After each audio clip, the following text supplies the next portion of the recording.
एक बहुत सिंपल विषय है। आज हम लोग एक विद्यार्थी का पीएचडी वाइवा ले रहे थे, तो उन्होंने काम किया यति धर्म। दुनिया के तमाम धर्मों में यति धर्म क्या है? यति असल में वुमेन मोंक को बोलते हैं। स्त्री जो साध्वी होती है, स्त्री जो भक्त होती है, स्त्री जो संत होती है, उसको मोंक, उसको यति बोलते हैं। तो मैंने पहले कभी शब्द सुना नहीं, कभी काम नहीं पड़ा हमारा। तो जब उन्होंने बताया तो मैं बहुत देर तक गूगल में सर्च करता रहा, पता करता रहा क्या है, क्या है, क्या होता है। तो जब मैंने देखा कि जैन धर्म में इसका बहुत ज़्यादा स्थान है और जैन साध्वियाँ जिस तरह से महिलाएं बहुत प्राचीन काल से ही साध्वियाँ बनती रही और एक त्याग और तपस्या का जीवन जीती रही, तो मुझे लगता है कि ये एक टॉपिक था, इस पर मैं थोड़ा सा बात करना चाह रहा था कि किस तरह से दुनिया के तमाम धर्मों की बात करें, खास तौर से हम हिंदू धर्म की बात करेंगे। हिंदू धर्म में भी जो बाद में उसके अपोज में आते हैं, बौद्ध जैन धर्म जो आते हैं, खास तौर से जिसको सिद्धनाथ और जैन हम साहित्य में पढ़ते रहते हैं, तो किस प्रकार से जैन धर्म उन तमाम रूढ़िवादिता का विरोध करते हुए ही अस्तित्व में आता है और बौद्ध धर्म भी आता है। तो उसमें किस तरह से मठों में और उन तमाम धार्मिक आचार विचार या लाइफ स्टाइल में किस प्रकार से वुमेन को एंट्री मिलती है। तो वो एंट्री देना यानी कि उनको भी अपनी अस्मिता खोजना, वो जो अर्थ धर्म काम और मोक्ष की जो बात धर्म में की जाती है कि मनुष्य के जीवन के 4 लक्ष्य है जो धार्मिक आधार पर है। तो आमतौर पर मॉडर्न लिटरेचर में हम धर्म की जो परिभाषाएं या धर्म की जो व्याख्याएं करते रहे हैं कि धर्म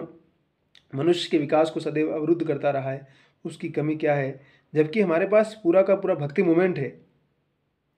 जिसकी रामविलास शर्मा से लेकर तमाम लोगों ने बहुत ही प्रगतिशील व्याख्या की है। तो ऐसे में मुझे लगता है कि ये यति धर्म जो है, इसको इस तरह से देखा जाए कि जो हमारे पुराने साहित्य में या जो पुरानी परंपरा में जो महिलाएं रहीं, चाहे वो आंडाल हो, चाहे हमारे राजस्थान की सबसे फेमस मीराबाई हो, उन्होंने किस तरह से उस पेट्रियार्की और उस पितृ सत्ता पर जो सवाल खड़े किए हैं, उन सारे सवालों का जवाब हमारा समाज कभी नहीं दे पाया। और आधुनिक काल में तमाम तरह की स्त्रियाँ हुई, चाहे गांधी जी के मूवमेंट में रही हो, चाहे 1857 में रही हो, या उससे पहले भक्ति काल में तमाम महिलाएं रही हो। तो कहने का मतलब ये है कि ये जो यति धर्म है, यति यानी कि स्त्री जब मोंक बनती है, स्त्री जब संत बनती है, साधु बनती है, साध्वी बनती है, तो वो किस प्रकार से अपने बिहेव करती है और कैसे वो अपनी स्वतंत्रता और उस साधना, जो कि स्त्री को कहा जाता है कि वो तो पुरुष की साधना भंग करने का काम करती है अपनी सुंदरता के माध्यम से, अपने सौंदर्य के माध्यम से। लेकिन जब हमने समझने की कोशिश की तो किस तरह से यति के रूप में जब वो एंट्री मारती है, वो खुद एक तपस्विनी बन जाती है, अपने बाल कटवा लेती है, सफ़ेद वस्त्र धारण कर लेती है, जैन धर्म में जैसे कि शादी करती है, और वो देश दुनिया की तमाम सुख सुविधाओं से दूर रह करके एक तपस्वी का जीवन जीती है। और वो भी किसी से कंपेयर न करके, बल्कि वो अपने उस स्वाभाविक और सहज आवेश के साथ जब जीने लगती है, तो कहीं ना कहीं उसका जो प्रभाव है, उसका जो ज्ञान है, उसके जो ज्ञान की जो चमक है उसके चेहरे पर आती है, उसके जीवन में जो आती है, जो साधना, जिस साधना की बात हम बार बार करते हैं, धर्म साधना की बात करता है और डिवोटेशन की बात करता है और सेक्रीफाई की बात करता है कि आप कितना सांसारिकता से मुक्त हो सकते हैं। तो मुझे लगता है कि यति धर्म जो है, यानी कि जिन धर्मों में स्त्रियों ने धार्मिक जीवन में प्रवेश किया, साध्वी बनी, और क्या उनसे वो धर्म खत्म हुए? नहीं, उससे उन धर्म को और ज़्यादा मोटिवेशन मिला, वो धर्म आगे ही गया। इसलिए धर्म के अंदर अगर अच्छी चीज़ें हैं तो उनको भी हमें समझने की ज़रूरत है, उनको ज़रूर देखा जाना चाहिए। हम उसकी क्रिटिसिज्म बहुत ज़रूरी है, लेकिन क्रिटिसिज्म के साथ साथ उसके अंदर ये जो यति की जो बात आती है कि यति क्या है, तो इस यतिपन को समझना, यानी कि वो जो स्त्री महिलाएं जो साधु बनती है, संत बनती हैं, वो अपने समाज के लिए क्या इन्फ्लुएंस कर पाती है, समाज में क्या दे पाती है, उनका क्या योगदान हो पाता है, क्या वाकई उनका आना ज़रूरी है कि नहीं ज़रूरी है। तो ये यति शब्द को हमेशा याद रखिए। यति यानी कि वो वुमेन्स मॉन्क, स्त्री संत,